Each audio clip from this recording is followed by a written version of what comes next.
I am finishing up my purple colored game changer. I jumped ahead and I didn't want to go through the whole trimming process again. I'm going to trim one bug here just in case any of you didn't get to see part 3 of the game changer, called Finishing the Game Changer, where we put the eyes and the resin and trimmed the black version. So this is my purple version. It doesn't have any eyes yet. It's got a black stripe down the back, and I two-toned with violet on the sides. So I have 2 different colors of purple, and I used blue violet and light violet. So here are those numbers of the colored markers, and these are the Memo Office. They're just a cheaper version of the Copic markers. So this is the other color I'm using, which is just 110 or 110 black. So yeah, let's get to it. We're gonna trim up this last game changer so you can see a little bit more of the trimming process, and then we are going to color the last 3. I made 4 on this pattern, so I'm gonna hang that guy up top and see who's with us here. What's up, Jacob? How you doing, buddy? All right, so to give you a little bit also a background of what's going on here, I am building this new platform of tying live for everybody, and I'm going to do this every time I sit down at the Vise. We have our system, our new camera system and setup is going to be finalized this coming week. So this platform won't even look the way it does right now. I just wanted to get this ball rolling and started with everybody, so I started before I got the rest of my setup all completed for this platform. So what I'm doing here is I got the eye of my game changer in the vise. Move this out of the way a little bit so you can center it. And I'm using the rotary portion of my vise to look at my line. I'm keeping my hook points here always in alignment. And then as I rotate this fly, I'm trimming it in a cone shape from the rear or the tail all the way to the front of the fly. And I'm trying to get one nice smooth swipe. I'm kind of laying the scissors against my finger here on the back, so it gives me something to kind of angle, to change my angle and stabilize my scissors. So that way I don't hopefully make any wrong cuts.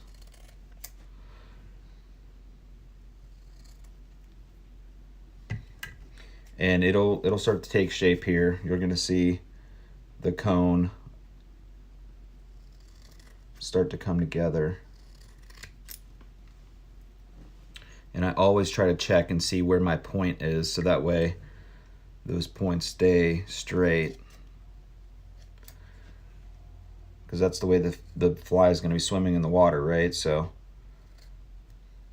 we want to make sure that the profile is all lined up.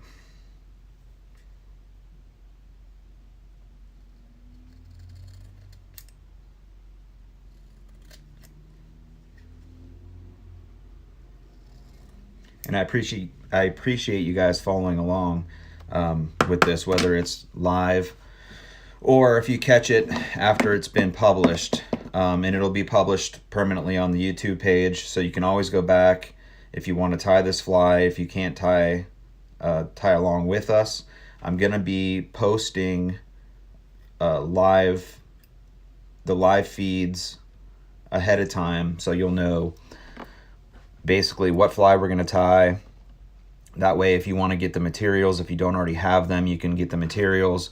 And I'm going to be scheduling these out per week. So the live tie sessions where we can tie together, I'm thinking right now Wednesday evenings and Friday evenings. But if you guys have some ideas on different times and dates that you think that would work, I will take that into consideration. Right now I'm just going based off of my work schedule and when I think other people will be able to sit down at the vise with us and tie together.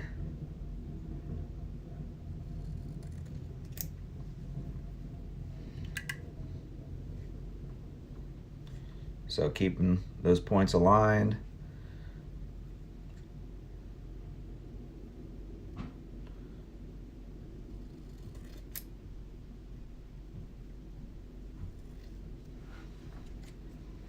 Okay, so my little cone shape is starting to come together.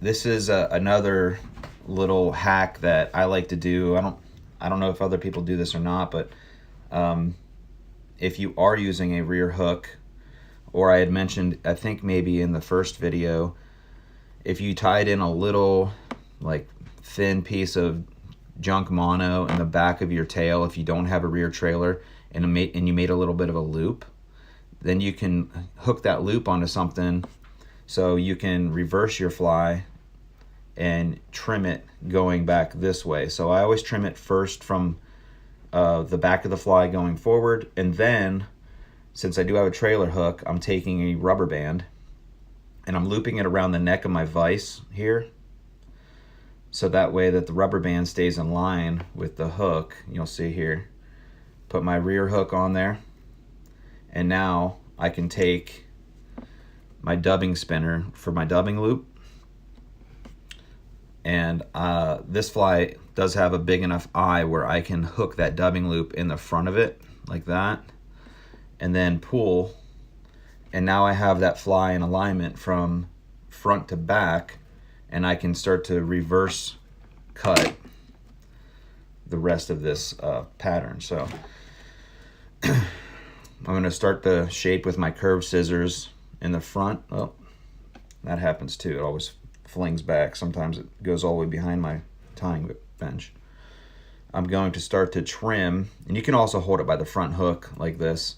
I'm going to start to trim and shape the bullet head in the front of this fly.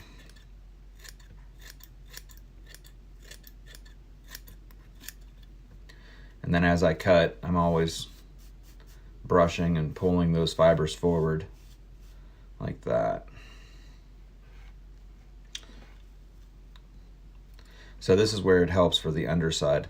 I have my dubbing loop, or my dubbing tool, in the front here, and now I can trim the underside, and I keep my fingers away from the hook so I can trim up underneath that hook, and just like that. I mean, you could hold it by the eye, but then you have to switch. That's my compressor for my paint.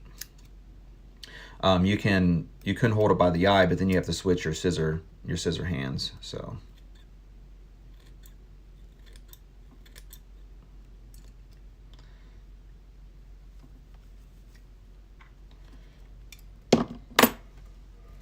once I kind of get the rough shape of that fly, that taper going, I will switch to my other scissors, which are just a nice long straight point scissors here. See, I'm gonna pull up the chat feed here. What's up, Mr. Luke? Life Outdoors, how you doing? Straight 8 fishing. Great day to tie, I know, right? With this weather out there. Absolutely. So hopefully all my friends out there sitting down, doing some tying, getting ready for when spring really starts to get going and we can get out on the river, chase some browns, and we're going to be getting out chasing some wipers, so stripers, wipers. Yeah, use that trick, that rubber band trick. Definitely helps. So that's what I want to do with this platform in this portion of my channel. I want to help all of you guys out there kind of get past that learning curve a little bit faster. I think that's one of the things YouTube is really good for. Like I said in my past video, I didn't have YouTube when I learned how to tie flies. Hey, what's up? What's up, Mr. Clark? you need to pick up yourself a tying vise if you already don't have one there, Haas, and get to tying some flies so you can get out on those North Carolina and South Carolina streams.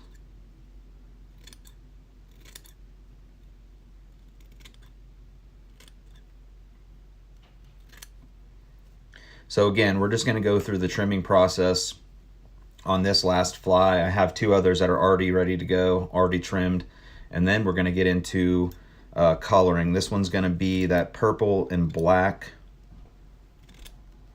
two-tone color. Grab my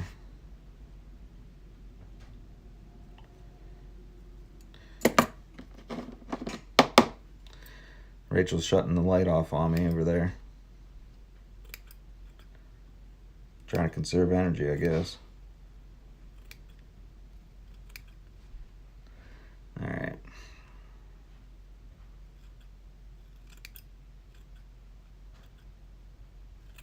So I'm just looking, like I mentioned before, if you take a piece of white paper and you set it up against the wall, or it's just something to give you some contrast of the edge that you're trying to trim. That way you can look down across that fly as you turn it and see where the imperfections or the fibers are sticking out. And I push it going both directions. I'll brush it going from the tail forward a lot to see where we have, I don't know if you can see that. Once I get this whole platform set up here this coming week, we're going to have camera angles all over this bench where you're going to be in super nice and tight. You'll be able to see every little trimming or tying technique I'm using up close. We'll have an overhead camera coming down and then a nice tight view on the front. I am using a Dynaking vise. So I've been tying on this Dynaking now for quite some time. It's a good vise. This one has the interchangeable jaws. Like I don't know if every model is like that. This model is, I have to get back to you on that. I forget the actual name of the model. It's one of their, I guess they're considered pro versions. But we have the tensioning cone right here, the tightening cone, whatever they call it, and then you can take your jaws right out. And this is the big game portion. That you can see that it's kind of wavy in the teeth here, and that allows you to place your hook in that groove, either the smaller groove or the bigger groove in the vise. So you'll probably see me use that here in a little bit, because I will use it on the back hook once I get to trimming the tail end. So I'm going to continue to shape the front of this head, and I'm using the curved scissors. These are Pat Cohen's Superfly scissors. These were designed specifically for trimming mostly deer hair. It has a serrated edge, so it grabs the material, and it doesn't just push it out of the way when it's being cut, which is awesome. And I have resharpened some of my scissors, and I've never had to resharpen these yet. So I don't know if you can because of the serration, but they work pretty well. They work awesome on deer hair. So to give you a little sneak peek on what's going to be coming up, after I finish these purple game changers, I'll be moving on to coloring baby browns, baby rainbows. I have some chartreuse that I want to tie, and I'm going to get a bunch of different colors of this pattern tied up this week.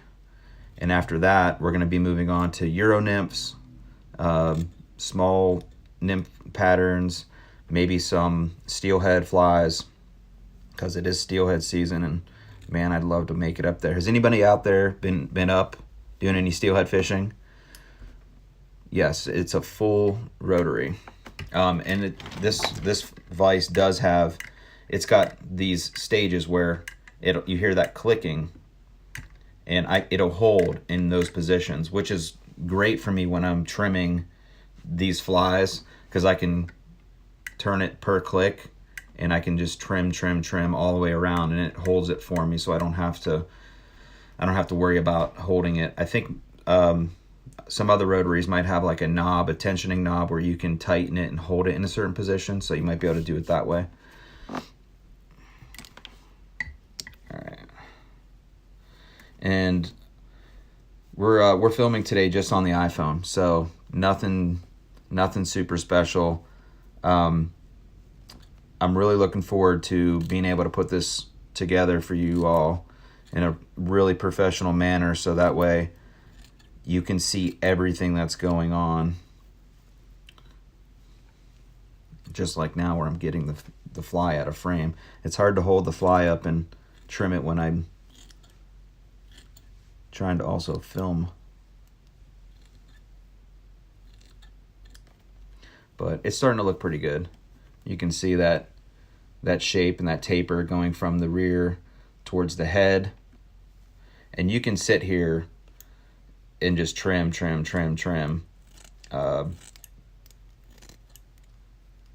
And I am a bit of a perfectionist, for those of you who know me personally. So I will sit here and I will trim sometimes for 20 minutes.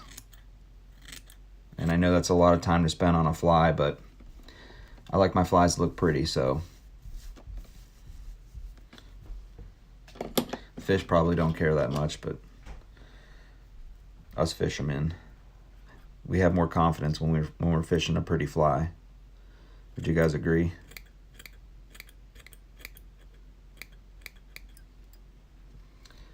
Morning, Mr. Garcia.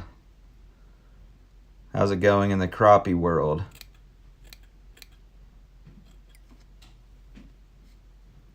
Whack 'em and stack 'em. If you guys like to get out and do some crappie fishing, I know some of you that are listening right now are big crappie fishermen. Get out there and check out Whack 'em and Stack 'em custom baits.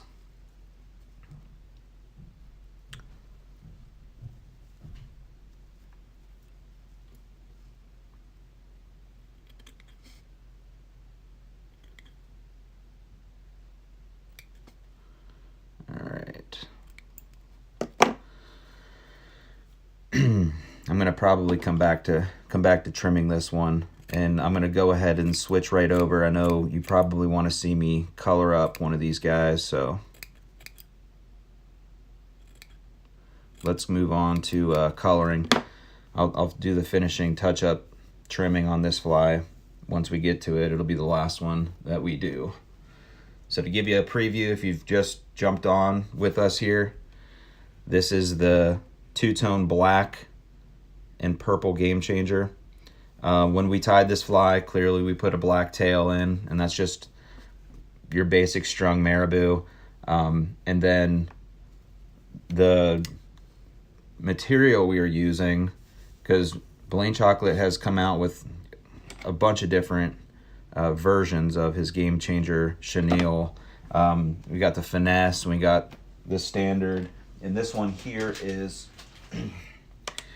I'm using the Game Changer 65 and also using the Game Changer 11. So these are the standard chenille. This one clear, this one black, obviously, and that's what we've been tying on. We're going to be moving on to the finesse changers on the next pattern, where we get to the baby browns, the chartreuse, and the rainbows. We're gonna do some basic.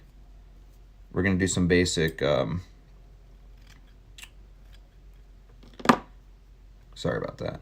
We're gonna do some basic, just minnow patterns, like, what do you call them? Come on, help me out, guys. Positive click. Oh yeah, on the Vise. Sorry about that. Reading back on some of these comments here.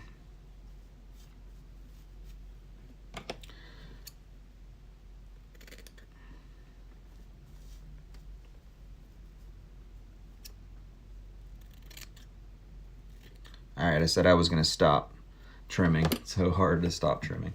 All right, I'm going to move on to getting one of these guys started on coloring. So the first thing I do, and here's where I'm going to use my vise for the rear hook, because I'm going to start my paint or my coloring going from the head back to the tail. I'm going to put my rear trailer hook in the vise. It doesn't have to be fully closed, just tight enough to hold it. Let me maneuver this camera so you guys can see a little bit better.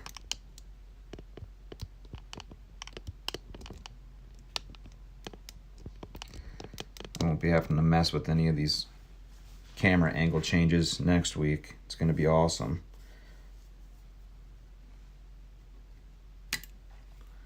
All right, so we got our fly in the vise.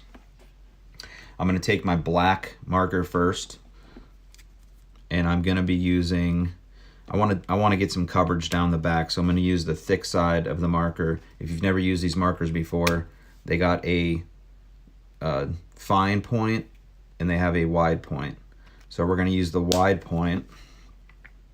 I'm going to grab my tool, I'm going to hold my fly nice and straight, and I'm pulling it away from the vise so I can see what the back or the top of the dorsal of this fly would be.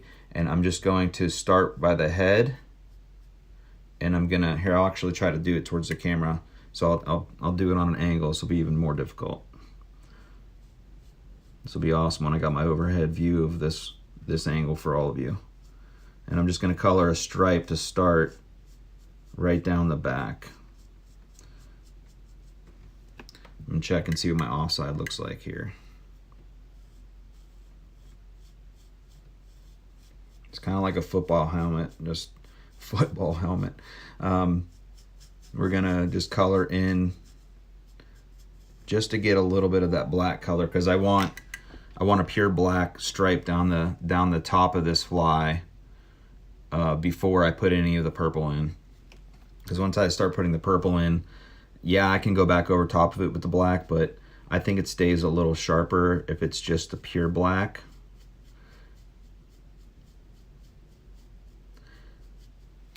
And I could use my air compressor that sometimes I will use this for doing detail work, and I will use it when we're doing the baby browns and the rainbows for spots and things like that. But these are pretty cool. They make a air adapter canister that connects right to an air compressor if you do have an air compressor. If you don't, they have aerosol air cans that you can buy for this setup here. But you just take the marker itself and it slides right into position, and you can see that there, and now you have an airbrush. So I can go ahead and turn on, make sure this is turned on high. I have a little mini air compressor underneath me. Yeah, it's good. So like I can take this and I can paint. And the one thing I like about that is on these game changers especially, you're gonna notice you're gonna have to get deep down into the core spine of this fly to be able to get that color to go all the way through. So I'll paint a little bit. I'll take my mustache comb and I will brush backwards to expose some of those fibers that are down towards the core. And I'll paint a little bit like that too. So let me see here. I'll show you on the purple. I'm gonna switch over. Now the thing is they only allow you to use their brand markers, which makes sense, when doing it with the air compressor. So I'll pop my purple in, just like that. And let's paint one side. I'm gonna try to paint the side towards the camera here so you can see.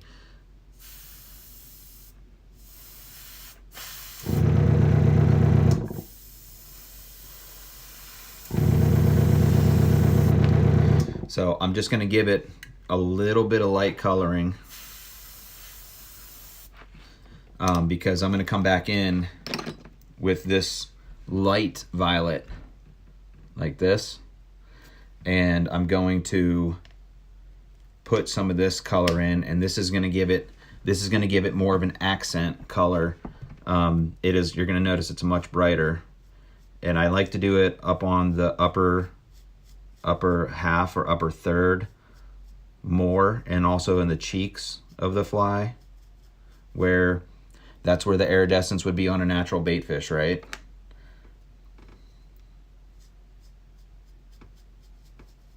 So I'm doing the cheek, I'm doing right next to the black stripe going down this fly. And I'm doing it going with the material towards the tail, because that's going to put this color on the very top, and then you'll see I'm going to go back through with the deeper violet color, and I'm going to get in a little bit deeper to the core of this fly. This fly is going to be dark when it's finished.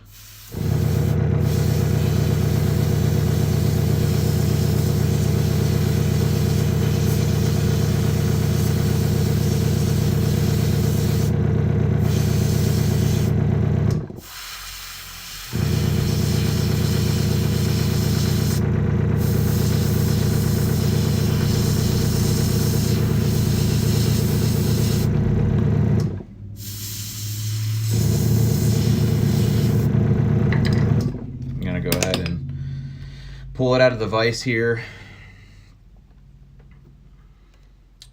I'm going to reverse it so I can get to the belly.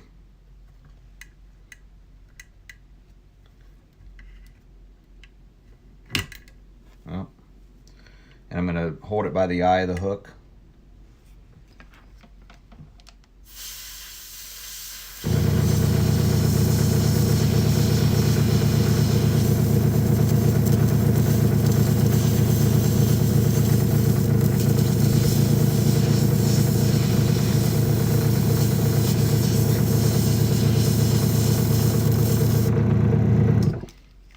Okay, so all the surface is pretty close to being covered.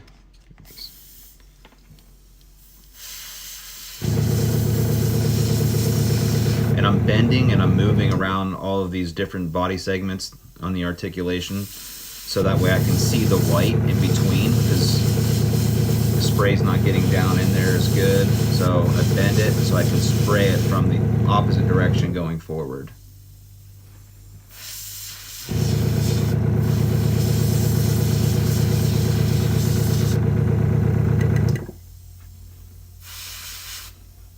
See that those white portions I'm spraying. So I can let me show you here. See if you can see the white come through the camera. So those are the portions right there. Those white portions that I'm going in.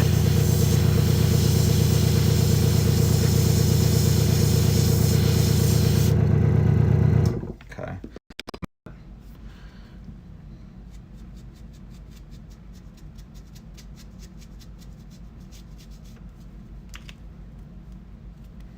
Grab my black.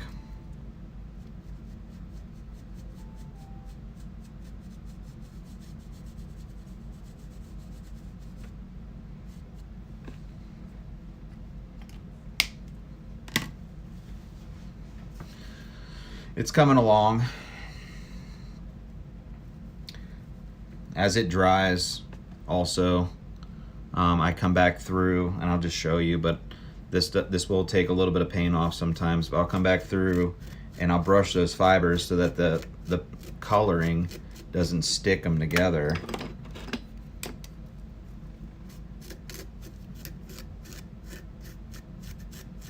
I'll clean my combs off when I get done with this video.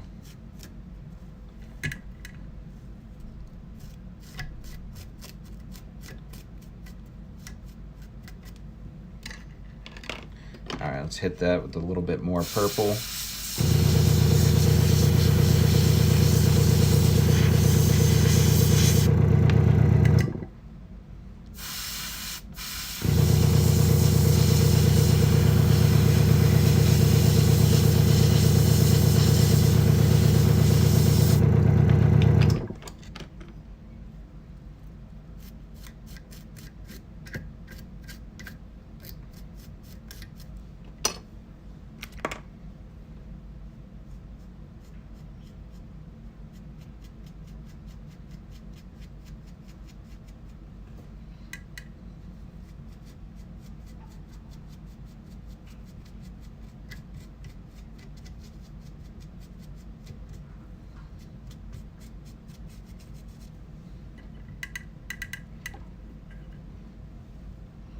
I like this two-tone look on this fly.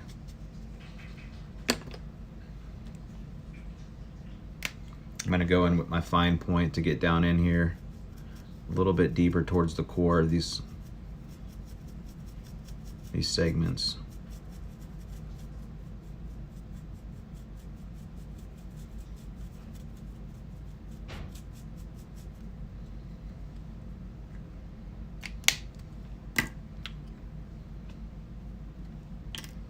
All right.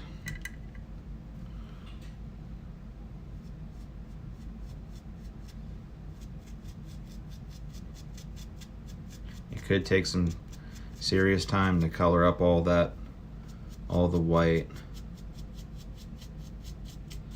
All depends on how good of a job you want to do, I guess, right? Probably wouldn't be that bad of an idea to leave a little bit of white for the belly. If you wanted to, it'd be a little bit less coloring you'd have to do.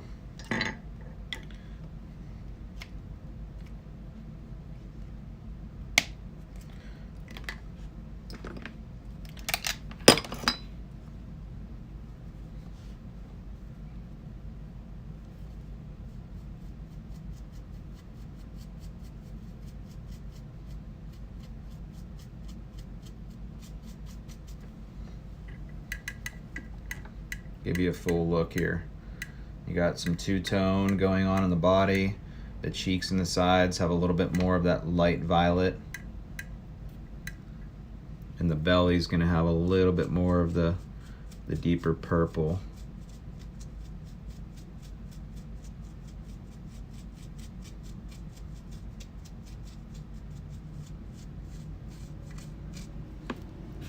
And while you're doing this, you'll see little pieces start sticking up that got free, or if they were down into the core. So I'll do a little bit of light trimming while I'm doing it and line my points back up. And any of those rogue little pieces that were sticking up, I'll trim them away.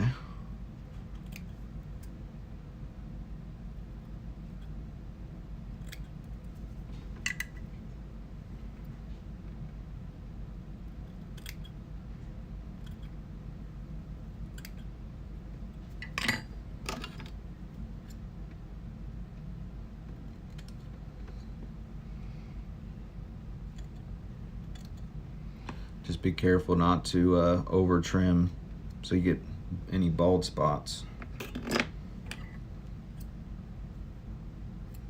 Check my point.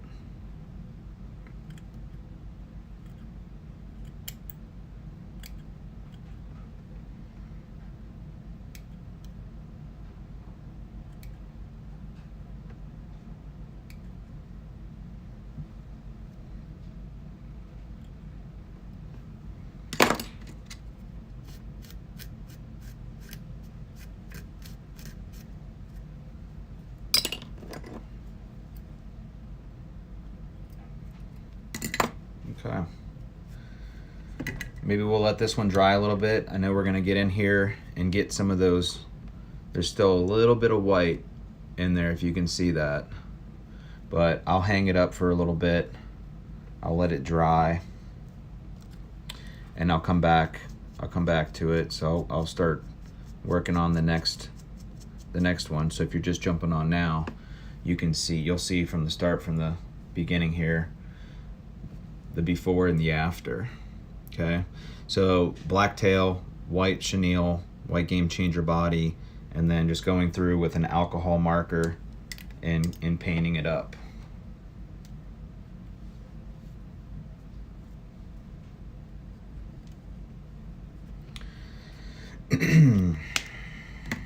All right,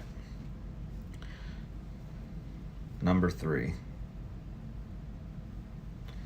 Take my vise, putting the eye of the hook into the vise. Doesn't have to be tight, just enough to hold it. See you, Mr. Luke.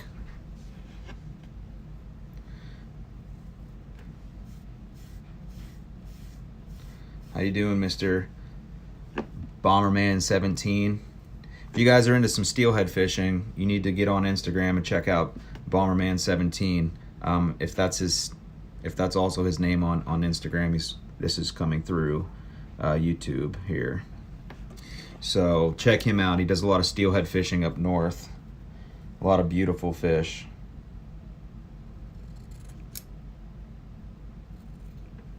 Okay. So I'm going to start off like I did last time with putting my black stripe down the back. I'm going to go make sure my hook points are in alignment, and I'm going to just give it a nice brush straight down the top of the fly. I'm going with the material towards the tail right now.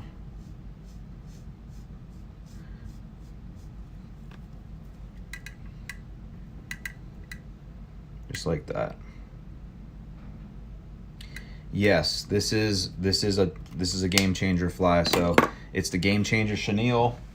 I'll show it to you again here. Right here, GC 65, Game Changer Chenille. This is the updated version. He used to make, when they first started coming out with these Game Changers, it was more of a UV body wrap like this. So this was the original material. And this stuff, if any of you fished this or tied with this, when it got hit with some water, this fly got heavy. This one here, the new version of the material, it sheds water really fast, so it's easier to throw. Clearly it's gonna fight the current in the water a little bit more because it's not getting waterlogged, so it's got more movement. But yeah, this is a true game changer. Blaine's pattern. When he came out with that finesse material, I was up at a show with him in Michigan, and he was showing me some of the versions that he was tying then with the finesse material, and the material, it looks a little bit more translucent because it's not as heavy as a material. And let's see, I got some here I can show you.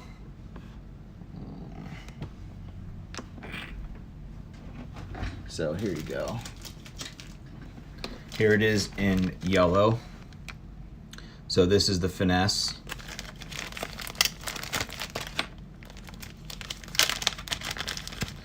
And you can see the difference in how sparse the material is, or it's a little bit lighter of a chenille, and the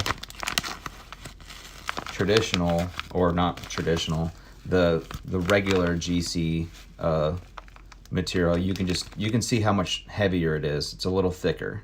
So I'm going to be tying some smaller game changers, like 3 inches, 2.5 to 3 inch flies on this, is the next pattern I'm going to tie. And this material is more of this is what I'm tying on, or this is what I'm coloring on right now. It's a heavier material, so it is going to soak up a lot more coloring, just because there's more material to color all the way down to the core of the fly. Or were you asking that question as a joke? Is this fly truly a game changer? I'm reading it as a regular question, but yeah, it's a game changer, baby. This thing changed the game. It's a great pattern. It's amazing for bass, and it's pretty good for trout and pike and all that. Just make sure if you're tying specifically for a certain species, you just make sure you're using the right hooks and the right size shank that's going to be able to handle a bigger fish. These are mostly going to be used for trout. So trout, some smallmouth, things like that. All right, so I'm going to take my light violet again, and right next to the top where the scales would typically be a little bit more flashy and you got a little bit more color or flash, right up towards the top of the back and the top. If you cut the fly down the lateral line, I'm on the upper side of the lateral line with my brighter color.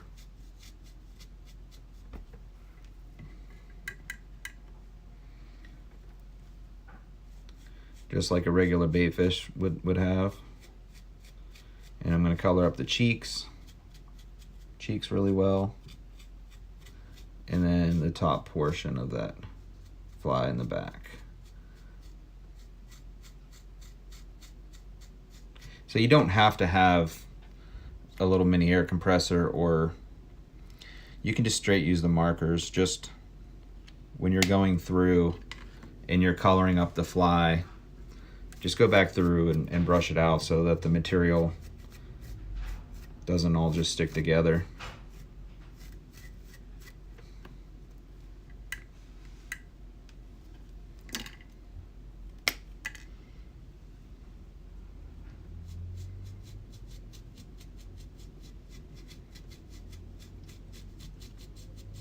But if you do it while you're doing it wet, if you're brushing the paint or the marker while it's still wet, you will get some of that color in your comb. So just be careful, you know, if you're gonna start brushing into a white fly, you might get some of that color to come off if it's still wet on your comb.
And I'm just bending these articulations so I can get down and see where the white is.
Okay.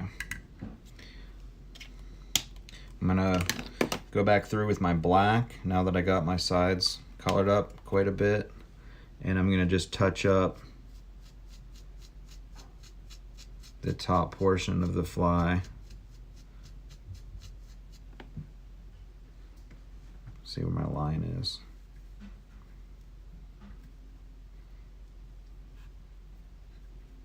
Hook point, hook point.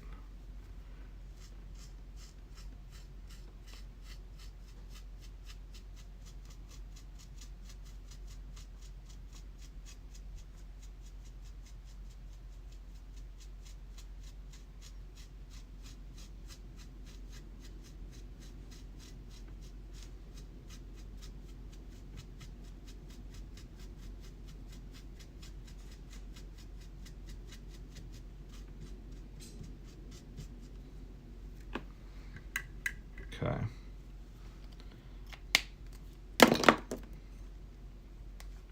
And as we build this platform, for you guys that are going to want to jump on and do some fly tying with us.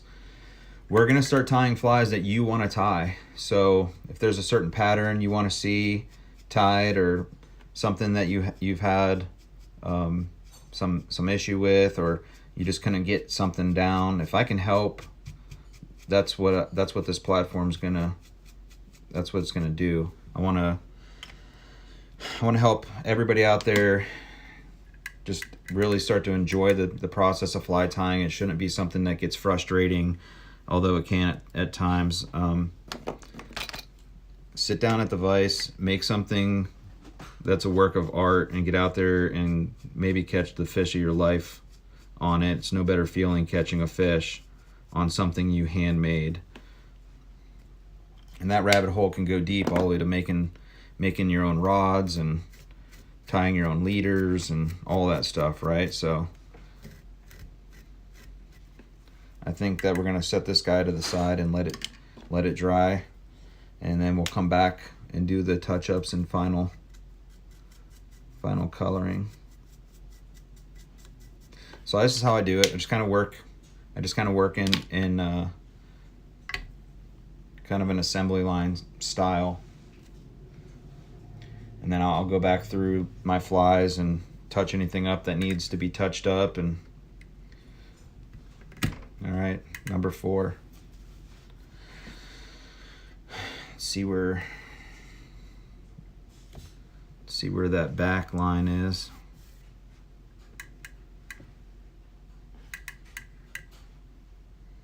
Get my hook points nice and straight, and I'm doing this kind of on an angle. Typically I would do it to where my fly is straight up and down, where the sides are exposed, so that way I can see the top, but that way you guys can't see it when I do it that way. So for now I'm trying to do it on this angle towards the camera. Next week that won't be an issue. Like I said, we'll have an overhead shot so you can see everything going on from 3 different angles.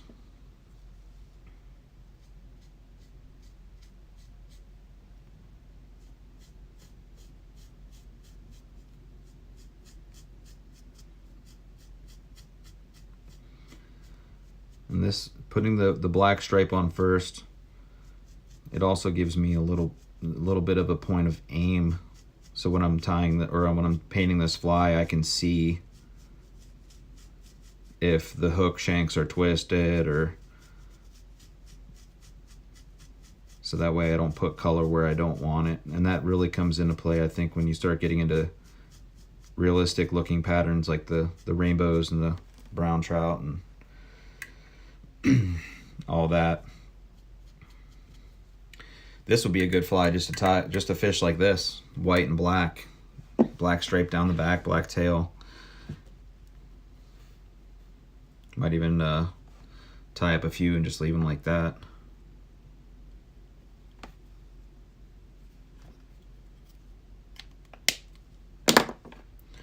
All right, so let me get my light violet, put my iridescent stripe right next to my black, and right here you can see maybe I'm holding onto the hook point of the rear hook, and it's kind of got a twist to it, but I could, since I've already put my black line on, I can see where that is, so that way I can get it straight again.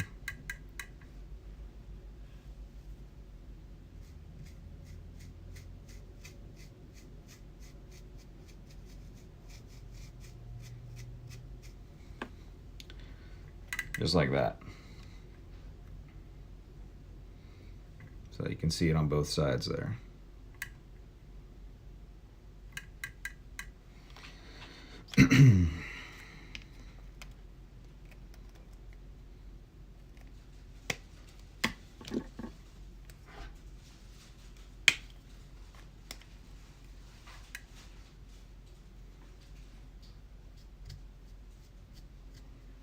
I'm going to leave the cheeks blank for right now, because I'm going to put more of that iridescent or that light colored violet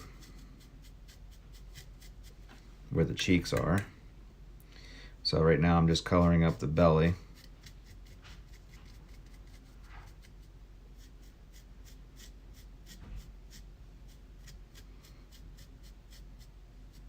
Maybe I'll leave a little bit of white on this belly. Maybe at least till the end, see what it looks like. Just a little white stripe down the, between hook point to hook point.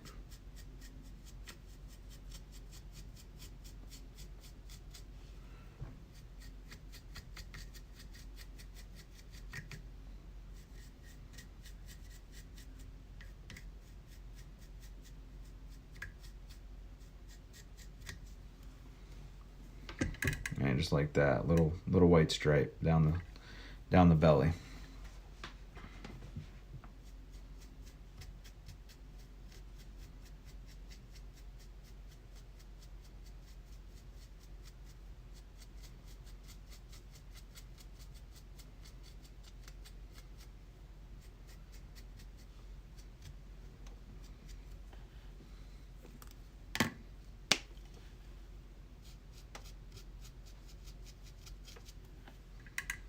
Oop.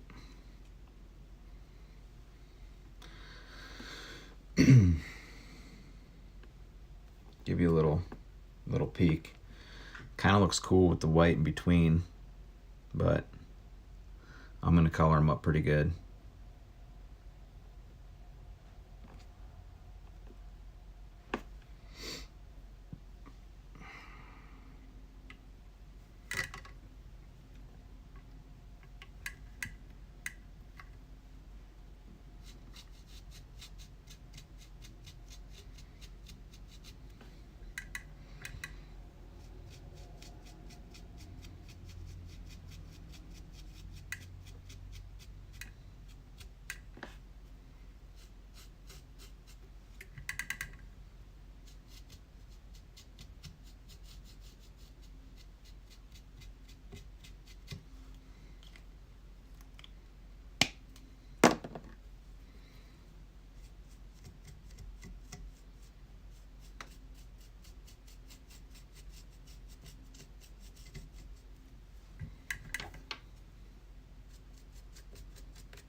So we're going to be doing this on a regular basis.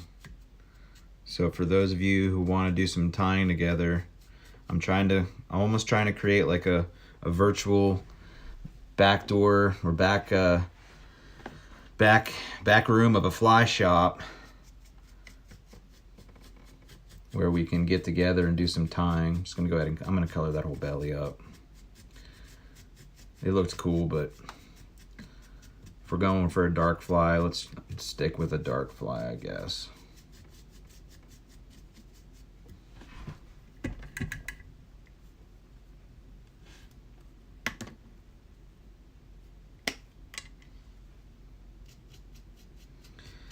And I'm just going back and forth. Just going from my light violet to my dark violet, and anywhere there's some white, I'm just trying to color it up with the color that should go there. Kind of go back and forth and kind of move the material out of the way as I'm coloring, so I can get both sides of it.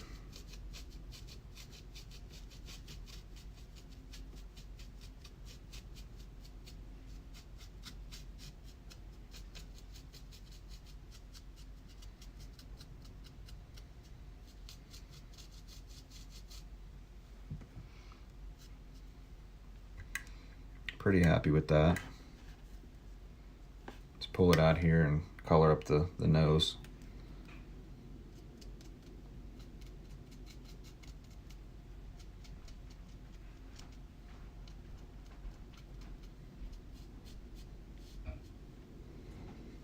Okay.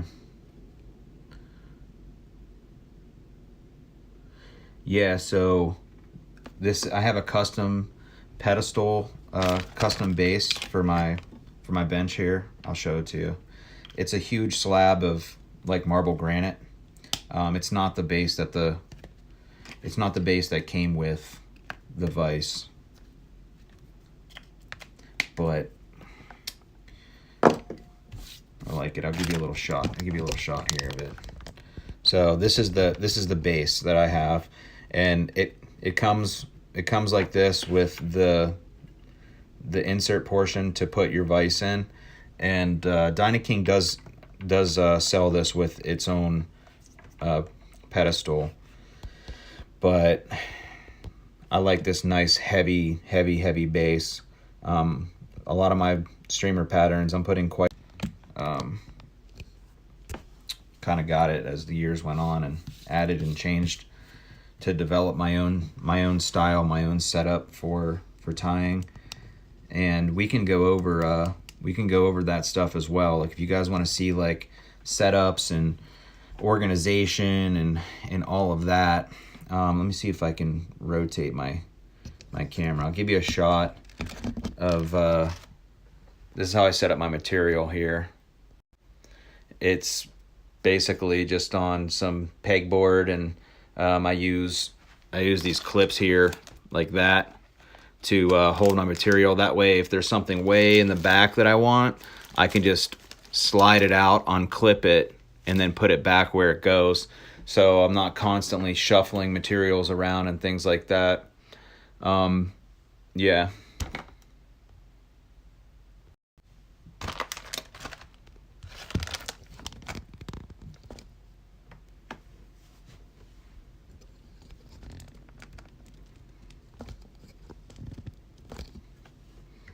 All right, so there you have it. I think we're gonna end there. I'm gonna do some touch up on these flies, add the eyes in just like we did in the previous video through video 1, 2, and 3. If you want to go back and see how we tied this fly, those videos should all be live on our YouTube page, underneath our live section.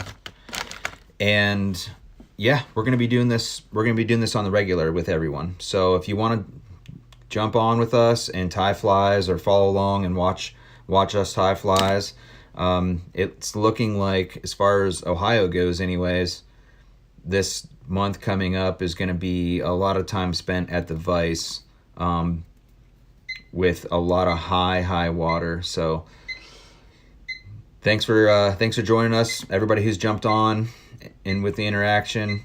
We are going to be doing some giveaways. Sorry about my alarm going off. We are going to be doing some giveaways and giving away some of these flies that we're going to be tying. And I'm not going to wait until I get like a crazy amount, like 1,000 people, or I'm going to do these giveaways as long as I have an audience, or I have a group of people that get this of these flies with everybody who joins us. And I mean, if we got 15, 20 people, that's good enough for me. As far as like, I need to have at least enough people to do the drawing between, and I'm gonna ship these straight to you. So on my own dollar for now, just because I want to send out some of these flies that we're tying. How many flies will I be able to fish? So, yep. Again, thanks for joining in. Follow us on Facebook, Instagram, YouTube. We're going to be doing some stuff through Twitch. This is already being streamed to Twitch. Yeah. Thanks a lot. See you guys next time.